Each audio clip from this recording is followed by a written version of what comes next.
A ver, donde puedan.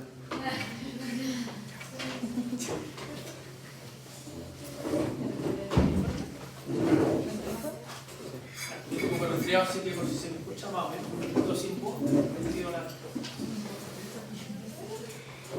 Hoy día voy a hablar de una reconstrucción ósea, ¿ya? Especialmente enfocado a la parte implantológica, ¿ya? Pero de reconstrucción en el interno, ¿ya? Igual que otras veces, cualquier medida me pregunta, ¿ya? Entonces es importante que la cara en general la comparte de varias estructuras, varias unidades anatómicas, ¿ya? Que uno tiene que identificarlas bien porque tiene que reconstruirlas de la misma manera, ¿ya?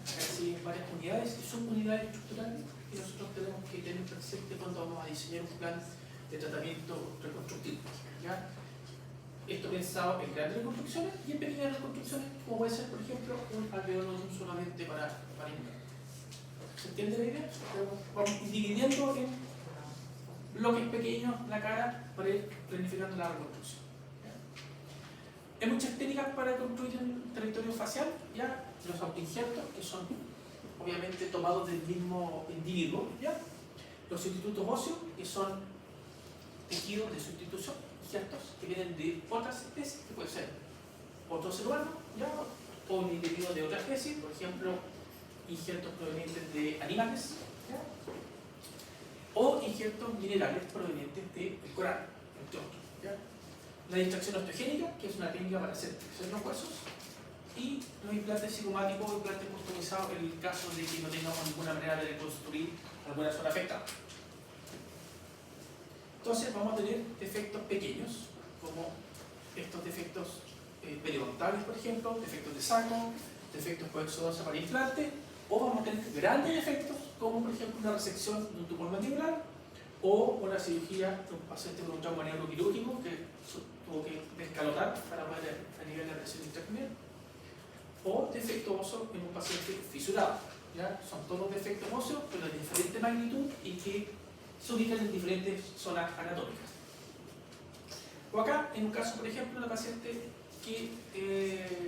paciente joven, ya 55 años, pero con atrofia severa, no quiere realizarse ninguna reconstrucción ósea mayor, entonces aquí la terapia fue, por ejemplo, implantes psicomáticos. Entonces, de acuerdo a la zona afectada, a la estructura y a la unidad anatómica, es como vamos a pensar en el control. ¿Ya? Este es el control de la paciente. ¿Vamos bien hasta acá? ¿Sí? Entonces, cuando tenemos una pérdida de un diente o un diente en alguna zona importante, nosotros vamos a ver cómo vamos a poder reconstruirlo, vamos a pensar qué podemos hacer para recuperar la zona perdida. Y aquí vamos a tener todo lo que es nuestra ingeniería tisular o nuestra ingeniería para reparar y reconstruir la zona afectada. Por lo tanto, una de las ecuaciones más importantes es el ego versus el conocimiento. ¿No lo pero no?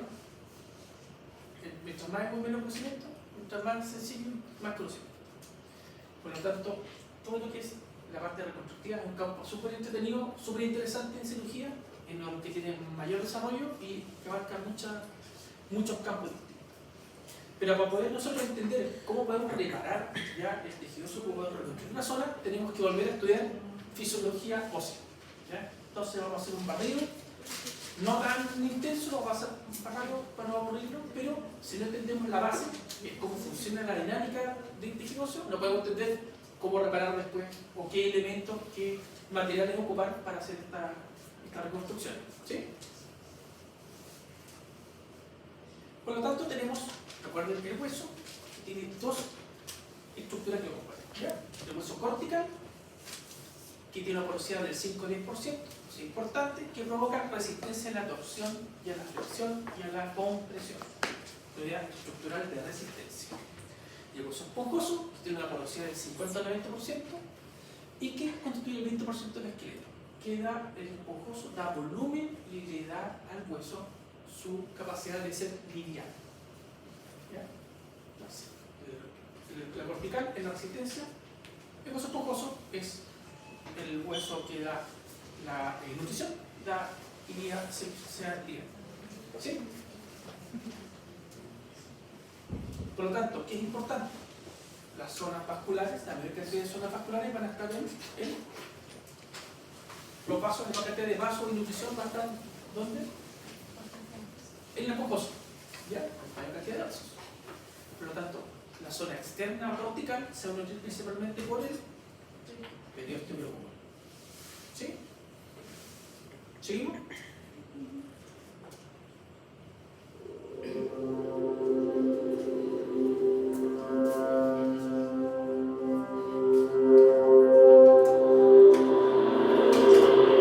The human skeleton gives the body its shape and provides physical support for the systems contained within.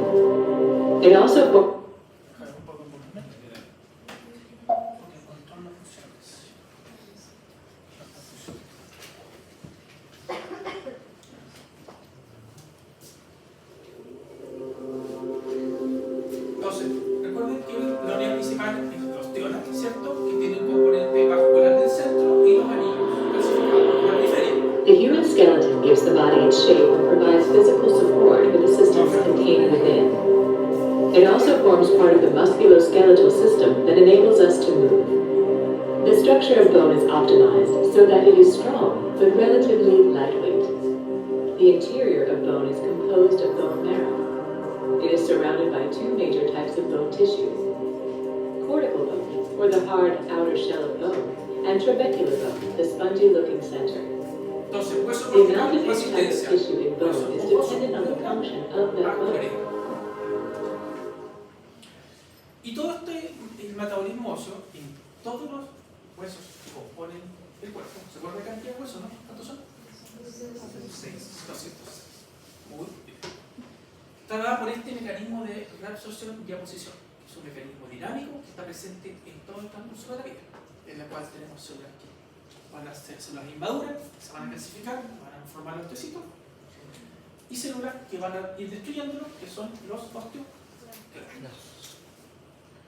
Entonces, este equilibrio dinámico entre reabsorción y aposición ósea lo tenemos que tener claro en la medida en que nosotros entendamos qué va a pasar con nuestros injertos, independiente del tipo que sean, cómo se van a integrar al cuerpo para dar soporte a la regeneración o a la construcción en la zona. ¿Ya? Este metabolismo, este balance entre reabsorción y aposición ósea está dado también por mediadores. Y recordemos que también está presente el balance de minerales y calcio en el cuerpo. Por eso que la construcción muscular está mediada por el calcio que entra en la célula, el miocito y hace la construcción.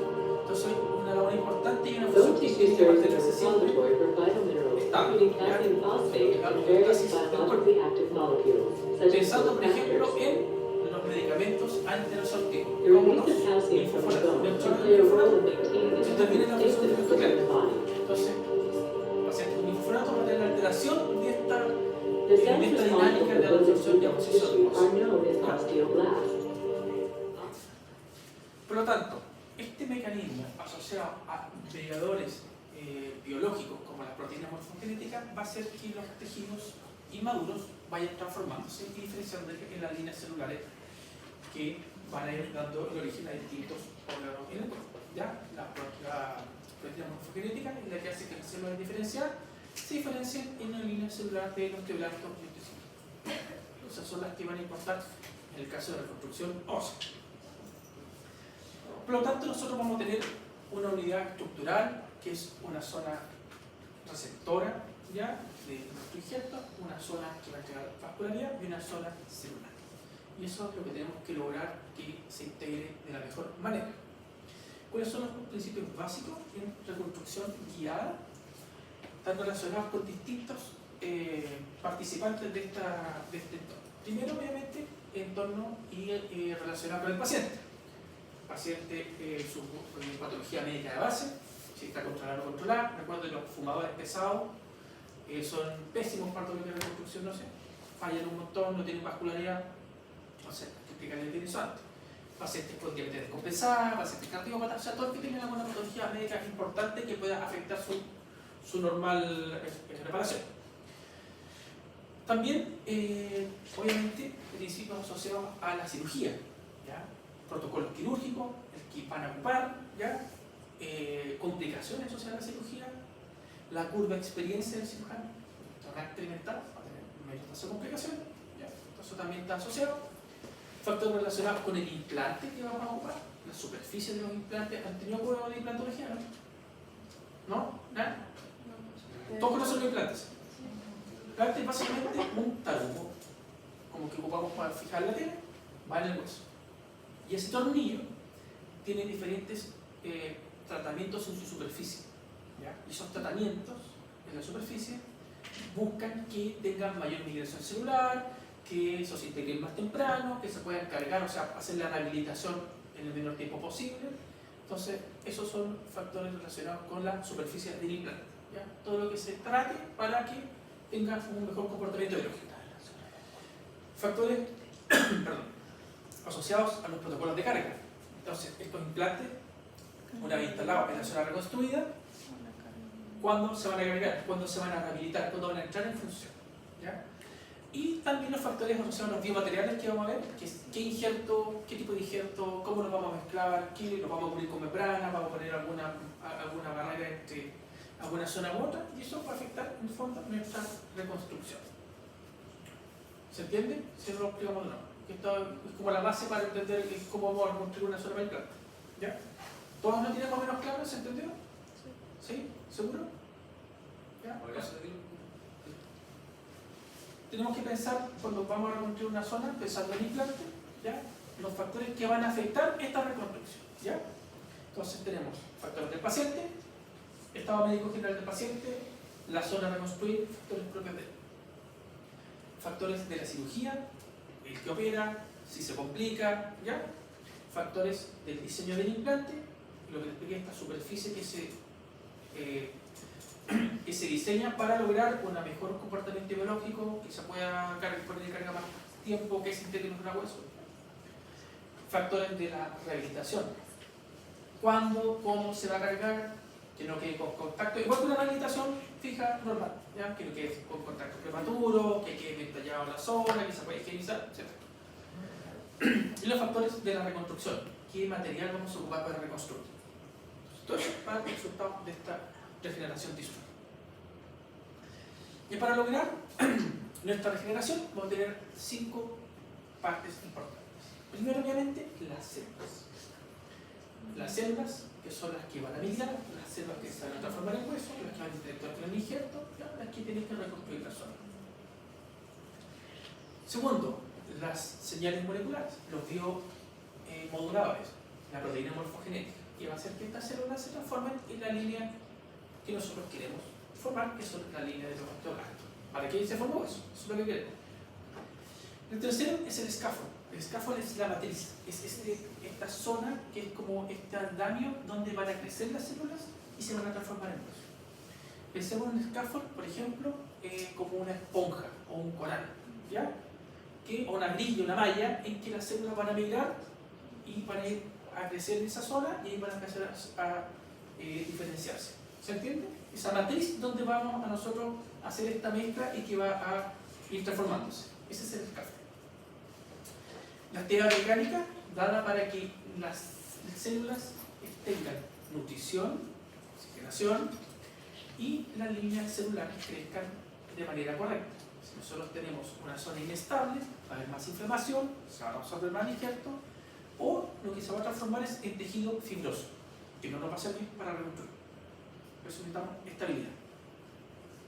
Y obviamente aportes aquí. Entonces va a dar por el diseño de los colgajos, el manejo de los colgajos, el estado basal del paciente, lo que explicaba. El paciente fumador obviamente tiene mucha peor irrigación y por lo tanto es más propenso a tener fallas y pérdidas tanto de las reconstrucciones como de los implantes.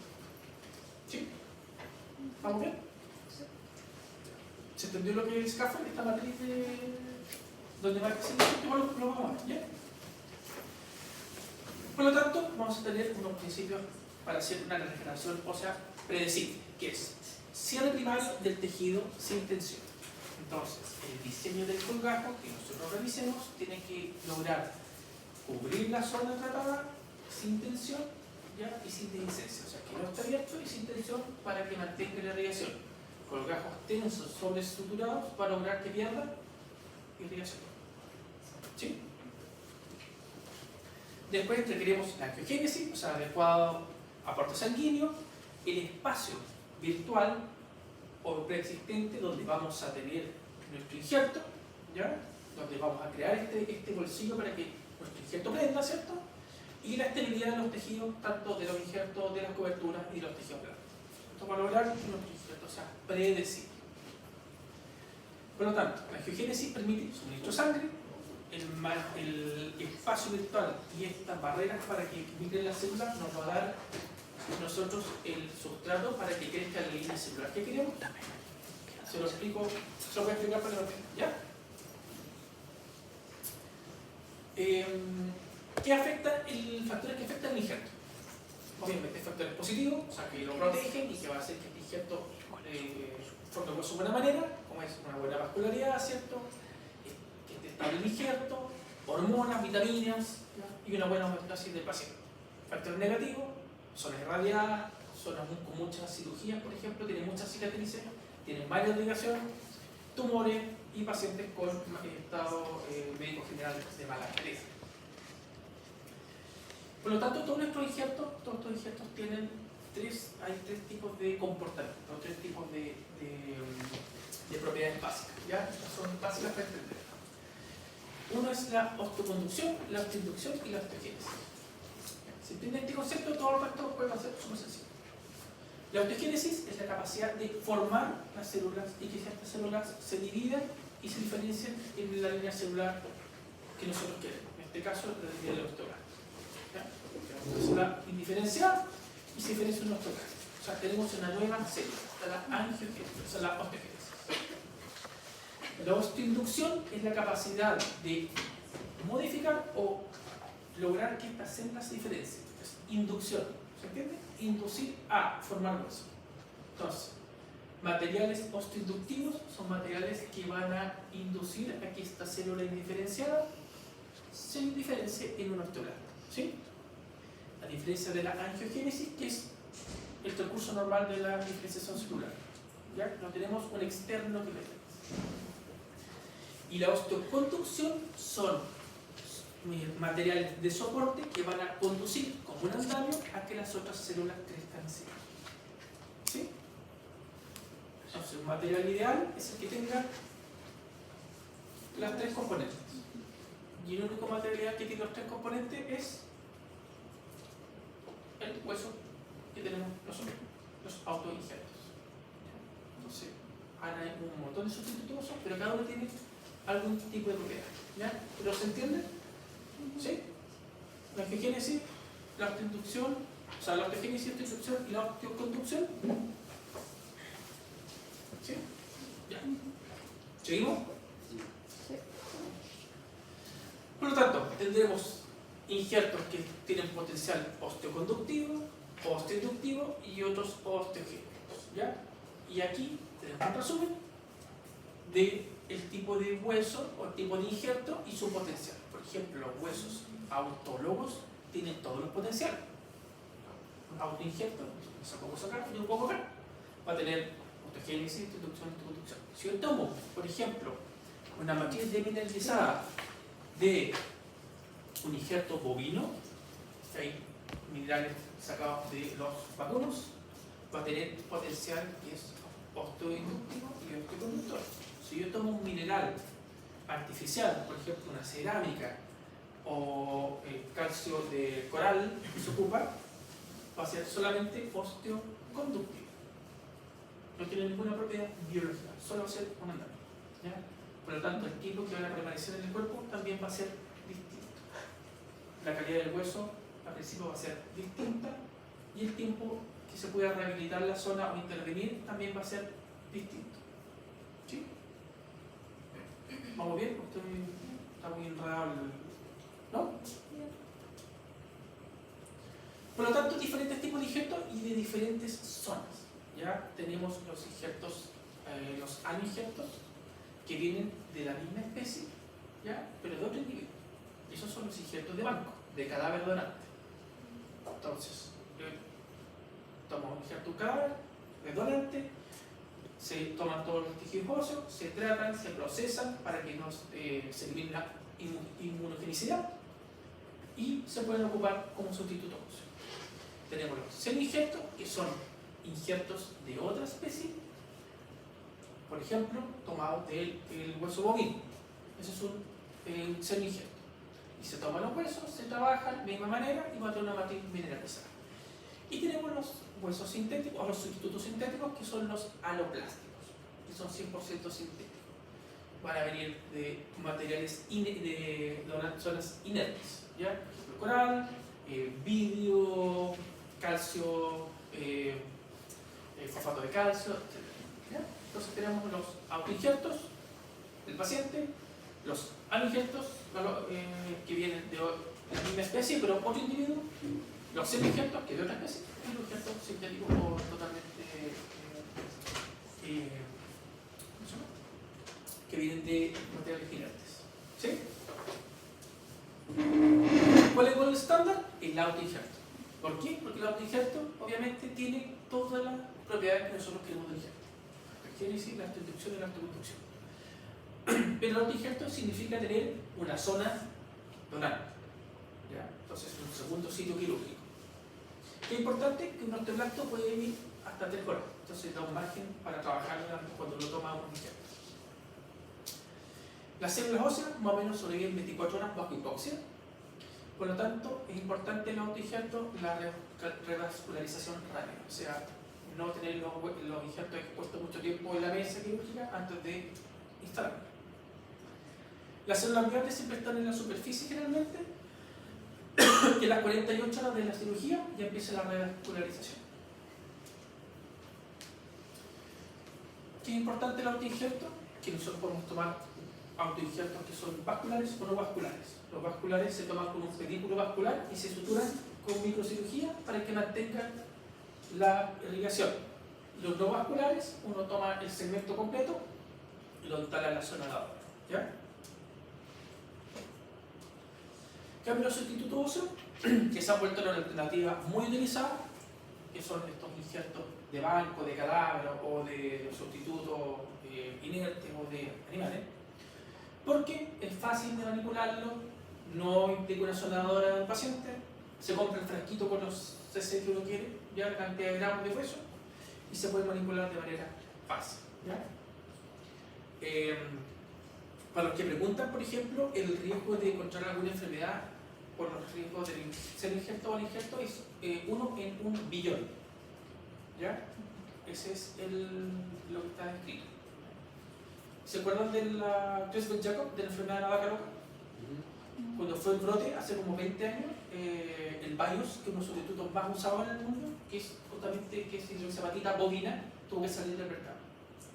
Por lo mismo, cuando fue el efecto físico. Pero más o menos son los riesgos de contraer alguna enfermedad asociada a esto, porque los procesos son súper estudiados. Así que es una de las alternativas más usadas por facilidad. ¿Qué es lo ideal de estos sustitutos óseos? Que mantengan volumen, que formen tejido óseo, que sean osteoconductores, osteoinductores y mantengan en el fondo ojalá el volumen que se instala, el volumen que se mantenga en reconstrucción. Generalmente no es así.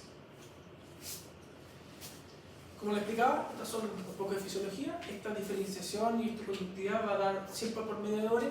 Los materiales inertes estimulan zonas receptoras y el autoinjerto tiene la propiedad del autoinjerto de tener esta diferenciación celular. Por lo tanto, van a estar todos en el mismo sistema y en la misma dinámica de la fisiología ósea. ¿Qué es importante? Sí, el tipo de injerto, el volumen. Piensen que cuando uno compra un frasquito de injerto, compra como una arena. ¿Ya? Pero esos injertos vienen en distintos granulados. Entonces, esos granulados, esa porosidad de estos injertos le dan las propiedades de resistencia a la compresión, ¿ya? Le dan la capacidad de recibir vasos también y la capacidad de mantener espacios. ¿Se entiende? Si tengo una esponja que es resistente, puedo cargarla y va a aguantar, pero significa que para darle resistencia tiene que tener poros pequeños. Si tengo una esponja con poros muy grandes, no va a aguantar resistencia, pero sin embargo va a ser más fácil que entren los vasos. ¿Ahí se entiende? Sí. Entonces, todos estos detalles son los que nos tenemos que fijarnos cuando uno va a decir qué material ocupar o no. Por lo tanto, complicar el tamaño de partícula de estos sustitutos va a dar la capacidad de mantener el volumen, de poder manejarlos y de el tiempo que se van a resolver o se van a integrar en el cuerpo. Entonces, esta relación va dada por este volumen y esta porosidad de los sustitutos óseos.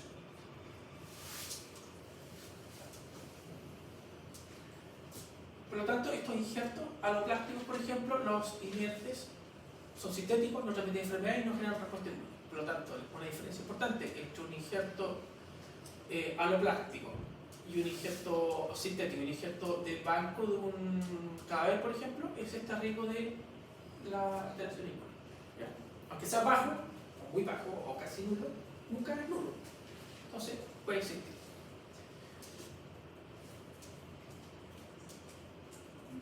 La estabilidad en la extensión del volumen. Entonces, nosotros tenemos nuestro injerto y queremos mantenerlo ahí, queremos mantener ese volumen que reconstruimos para que quede un buen lecho operatorio para poder reconstruirlo con implante o con lo que estimemos. Entonces, ¿qué es importante? Es la zona donde vamos a ocupar, es cómo la vamos a proteger. ¿Ya? Las cargas hacen que los injertos se pierdan, las cargas directas. Y también nosotros tenemos que proteger injertos de migración de células que no queremos, por ejemplo, de células de fibroblastos. Si se meten en este injerto, vamos a tener una masa que no va a ser tejido óseo, sino va a ser tejido fibroso. Y ese tejido fibroso no va a ser el ideal para nosotros poder hacer una rehabilitación con implante, porque el implante no va a pegar al tejido blando. ¿Sí? Doctor, Sí. disculpe, de antes no lo escuché muy bien. ¿Qué riesgo había en los injertos de carga? Es el riesgo de la respuesta inmune. ¿Ya? Entonces, si hay uno en 1 billón, uno puede ser ese uno en 1 billón. Si cuando me explica a un paciente, no, esta cirugía tiene súper baja tasa de complicaciones, un 2%. Si yo le digo, no sé, si le digo, tiene un 2% de complicaciones, ¿es alto o bajo? A primera impresión, bajo, ¿cierto? ¿Algo piensa que es alto un 2%, no? No. Un 2% son 2 de 100. Entonces digo, ¿cuántas veces habrá esto? 400. O sea, pueden ser 4. Entonces cada uno puede ser ese 2%, ese 4%, o ese 1%. ¿Ya? Eso los pacientes tienen que entenderlo, muchas veces no lo quieren entender, que toda la cirugía, todo el procedimiento tiene complicaciones. Entonces, aunque sea un 2%, usted puede ser un 2%. ¿Sí? Entonces, ¿qué es importante? La estabilidad. Y la estabilidad y la mantención del volumen la podemos dar con, por ejemplo, en caso de grandes reconstrucciones, con una placa, ¿ya? Una placa de reconstrucción, la cual este injerto que es crestiliaca, que es cadera, va a estar estable. En el caso de reconstrucciones más pequeñas, la podemos dar con membranas de titanio o membranas de teflón reforzadas con titanio. Entonces, estas membranas lo que hacen es mantener como una carpa el volumen para que no colapse el tejido y lo presione, y también hacer una barrera a la migración de células que nosotros no queremos que entren en el tejido. ¿Sí? O sea, queremos que entre solo lo justo y necesario para que haya vascularidad y el resto se transforme en tejido óseo. Doctor, ¿Sí? en esas cirugías que bueno, se posiciona otra parte, otra pieza de la mandíbula, ¿queda esa zona con parestesia o no? Sí. Que tiene cortesía. Y depende de lo que uno haga, uno puede, en algunos casos, depende del tipo de tumor. Por ejemplo, en esos tumores uno puede, en el caso de tumores, aquí el quinto. No, no es con ustedes, ¿cierto? No. Le mostré el quinto tumor, un tumor que operamos y le hicimos una neurorragia con microscopio. Entonces suturamos lo que quedaba de los cabos de los nervios, lo suturamos y ahí vuelve a la sensibilidad. Pero en muchos casos siempre queda alguna zona insensible. ¿Se entiende la estabilidad y la extensión del volumen de los injertos? Entonces aquí tenemos, por ejemplo, una reconstrucción con una membrana de teflón, ¿ya? Y reforzada con titanio. Y está el implante instalado, después la zona reconstruida. Ahí está la pre y la post, ¿ya? Esta es la técnica que creó el doctor Urban, que es el número 1 en reconstrucción en el mundo, con membranas de titanio, y se puede ver el lado izquierdo, ¿cierto?, como estaba previo, y el lado derecho como estaba reconstruido todo alrededor de la reconstrucción vertical con esta técnica de membranas de titanio.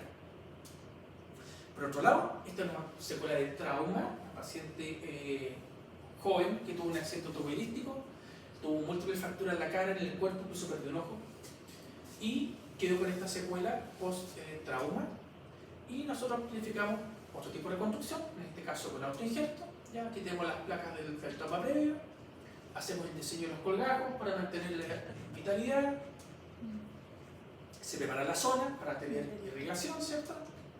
Y tomamos un injerto de línea oblicua externa. Injerto de línea oblicua externa, sacamos el hueso esponjoso, tomamos la cortical, ¿ya? La dividimos, ahí con el piso eléctrico para hacer la osteotomía, y tenemos la reconstrucción con autoinjerto. Esta es la técnica que creó el profesor Fort Curie. Entonces, estas son dos de las técnicas más usadas en el mundo de autoinjerto o con membrana para reconstrucción de rebordes atróficos. Y tenemos el reborde reconstruido con injerto, autoinjerto. Doctor, ¿Sí? ¿cuánto tiempo el injerto toma como la forma? Una pregunta, cuando son autoinjertos, 4 meses. Cuando son injertos aloplásticos, por ejemplo, que aquí uno mezcla, este caso fue 100% con autoinjerto, pero el de Urban, que uno mezcla autoinjerto con injertos de banco, sin injerto, 7 meses. ¿Ya? 5 o 7 meses para poder, 6-7 meses en realidad, para poder hacer la alteración del injerto. ¿Ya?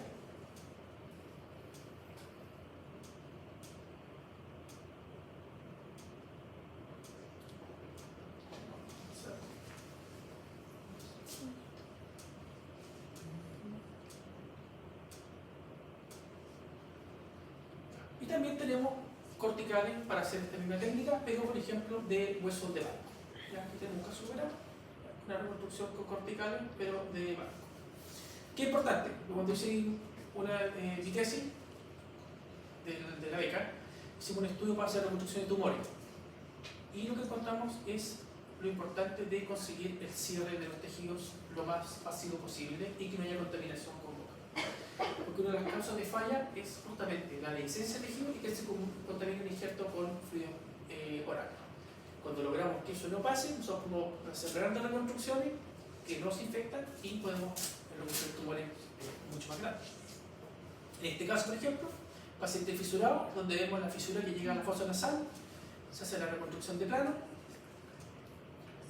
hacemos nuestro injerto, en este caso lo cubrimos con una membrana de PRF, pero no para darle mayor propiedad, sino para las zonas donde tenemos duda que puede tener alguna filtración, cubrimos con una membrana. Tenemos el cierre de los tejidos y la reconstrucción de la fisura. El PRF, el famoso PRF que se ocupa como para todo, en realidad en reconstrucción ósea no tiene evidencia que sea mejor ocuparlo o no. ¿Ya? Para tejidos blandos sí, pero para tejidos óseos la evidencia es bastante discreta y no es categórica. La proteína morfogenética sí, porque es un inductor, es un osteoinductor, y este sí da mejor respuesta de los injertos cuando se combinan con proteína morfogenética. ¿Cuál es el problema? Que acá no llega y es carísimo. Llegó un tiempo y después ya no llegó más. Los scaffold es esto. Aquí está la explicación. Un andamio, una matriz, ¿ya? Por la cual las células van a crecer. Los scaffolds tienen que tener las propiedades justamente de mantener volumen también, lograr que las células crezcan y que estas puedan tener resistencia a la compresión. Las matrices vienen en múltiples formas, vienen como pasta, vienen como bloques, vienen como cubitos, vienen ahora scaffolds que se llaman bone builder, que son diseñados en impresora, se los voy a mostrar, y se hace una escala del defecto y se talla el scaffold con la misma forma del defecto, o sea, es múltiple, ¿ya? Yo de hecho, por ejemplo, la tesis del doctorado la hice justamente probando un scaffold que era para ver un modelo de reconstrucción de tumores. Entonces nosotros contamos, medimos primero los poros que tenía este scaffold para ver si las células podían crecer o no. Y la idea de esto fue porque en cirugía ortognática, en malformaciones, quiso ocupar estos scaffolds como injertos para dar más pómulos en una zona y fallaron bastante. Entonces nos explicaron por qué fallaban, si la técnica era correcta, lo hacíamos tal como está estudiado y fallaron varios. Cuando le metimos el microscopio electrónico nos dimos cuenta que en realidad no tenía las propiedades ideales que tiene que tener una matriz para poder hacer que las células crezcan. Y esto es porque los poros eran muy chiquitos. Entonces las células no podían crecer al interior de esta matriz. Este es el estudio que hicimos. ¿Ya? Ahora vamos con esto, hicimos una resección de tumor simulada, reconstruimos con este scaffold y después hicimos el estudio microscópico. Esa es la cirugía. ¿Ya? Esta es la simulación de la cirugía de reconstrucción. Una vez que sacamos las muestras y las metimos en microscopio. Y aquí se puede ver que justamente el hueso en las zonas externas está más integrado, pues las zonas internas el injerto está prácticamente completo. Y eso es porque las células migraban solamente en los bordes y la superficie externa asociada a la alimentación por el periódico. Entonces, en realidad este scaffold no era muy bueno, según lo que conversamos. ¿Ya?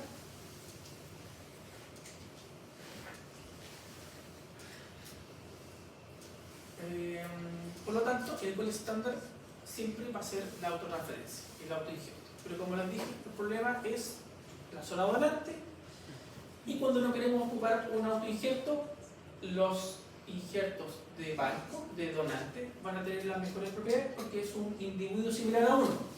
¿Sí? Si un injerto de un vacuno no va a ser tan bueno como de vecino, ¿cierto? Como la misma especie. ¿Ya? Pero eso que trae también las posibles alteraciones de inmunogenicidad y el tráfico de órganos, porque el negocio es demasiado bueno y ha habido muchos reportajes sobre el tráfico de órganos para injertos.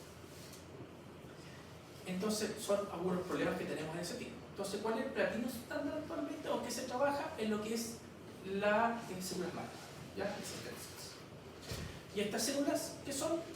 Es, en el fondo, la ingeniería tisular tomando células que son indiferenciadas y se diferencian en el laboratorio para poder lograr nuestras líneas osteoblásticas. New cells are formed. ¿De dónde se puede obtener las células indiferenciadas? De cualquier lado. ¿Ya? Del tejido adiposo, del sarcópado coronario, del tejido esponjoso, del periósteo. Cuando estaba haciendo mi enfermo de plástica, me tocó trabajar tomando injertos de encía que se llevaban al laboratorio, se multiplicaban y se lograban membranas para los quemados. Así una membrana de dermis. Y eso era solo con una muestra de encía. Entonces, se trabaja en el laboratorio y se hace estos cultivos celulares. ¿Ya? ¿Cómo se diferencian? Se toman estas células, se van al laboratorio, se le inyectan biomarcadores y las células proliferan y se van diferenciando. Por lo tanto, estas células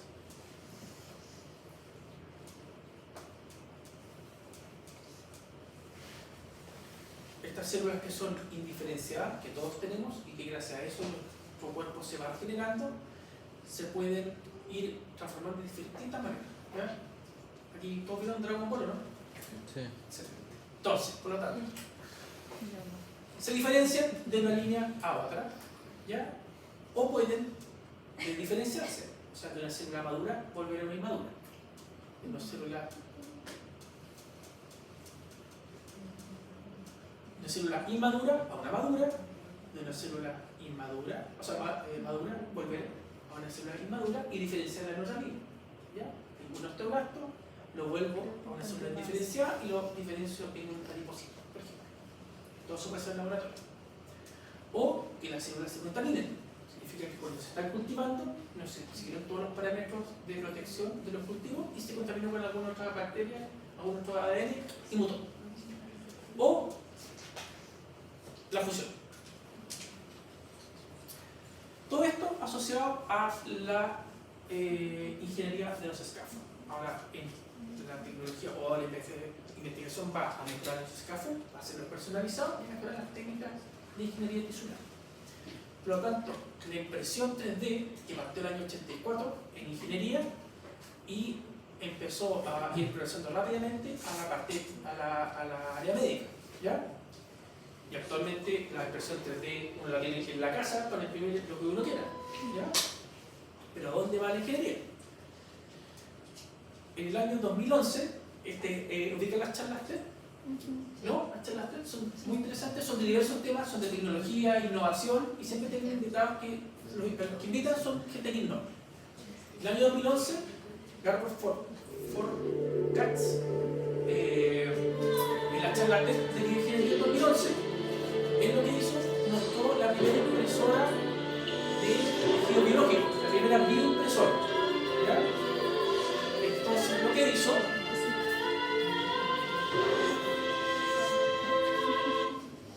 And between them, we just learned that food has to be appealing. él mientras daba su charla de bioimpresión, lo que hizo es que su impresora imprimió básicamente un pedazo de proteína. Tastes good. So we're not yet that estate.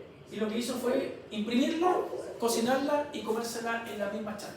Entonces, dio su charla y mientras la daba, su impresora imprimió un churrasco. Chiquitito, esa es la. Y después lo cocinó y se lo comió. Frente a todo el curioso. Ahí lo hizo. Oh boy. Entonces, este fue el boom, este fue el comienzo de la investigación de la bioimpresión. Está cocinando. Just to make sure that it tastes good, we're going to put a little salt.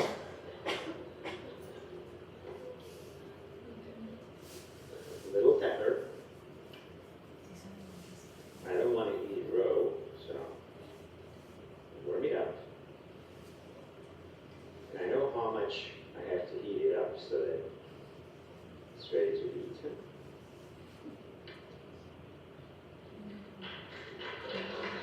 It's not bad. Thank you. Entonces, ¿a dónde va la investigación ahora? Eso, bioimpresión con células viables. Y esto lo vi el año antepasado en un congreso que estuve en Suiza, donde un centro de investigación muy importante, que es biológicos en base a la manipulación de los materiales con ondas de vibración. Entonces, ¿qué hacen? Esta es Simatex, la primera impresora 3D hecha para imprimir What escafos con frequencies este create the sistema. most interesting repeatable patterns? So En la we matriz got biológica lo que ustedes electricity, quieran, material, por ejemplo, frequency, como calcio see what type y of la shape. zapatita, And for most y solo con frequencies, it vibración doesn't really do much, va dando la but when forma it's a frequency a that ese resonates escafo with the body, Entonces, it really da la wants to feel velocidad, shape. So la we've got forma, one of el those tones tamaño, to it, and that's what's en going to be base used to a form the light and ondas. the Entonces se pueden acortar los procesos, la impresora de este punto, y da un escafón de esto que en base netamente a vibración. Por lo tanto, ¿qué es importante en cirugía reconstructiva? Uno, obviamente, el cuidado de la técnica quirúrgica, o sea, el cuidado del periósteo, la irrigación, la selección del biomaterial, como les comenté, está dada por lo que queremos reconstruir, nuestro objetivo de reconstrucción y obviamente factores locales del paciente, de la zona, del daño que tenga, de su estado médico. Y obviamente la bioingeniería es lo que va a ir marcando el fondo de la cirugía reconstructiva para hacerla cada vez menos mórbida y más predecible. Eso. Para hacer esto hay que estudiar. ¿Ya? Todas estas cirugías son súper demandantes. Hemos ido a hartas partes para aprender. Por ejemplo, aquí estamos con el doctor Urban en Budapest, que es el que creó toda esta técnica con mallas de titanio y todo. Al medio, aunque no lo crean, es en Ibiza, también lo pueden estudiar en Ibiza. Es un curso de cirugía reconstructiva con Alberto Fernández, igual, súper interesante. En Alemania, donde uno pueda, tiene que ir tomando conocimiento. Porque, como siempre les digo, la ciencia es la vacuna contra todos los charlatanes. Así que, mientras más uno estudie, va a tener más claridad y más seguridad a poder indicar tratamientos y poder ejecutarlos. Si uno tiene las manos hábiles, pero no tiene la base científica, va a fallar igual. ¿Ya? En cambio, si uno tiene una buena base científica, aunque no sea tan hábil, va a resultar igual. ¿Ya? Eso. Vamos. ¿Dudas? ¿Se entendió? ¿Sí? ¿Ninguna duda? Vaya bien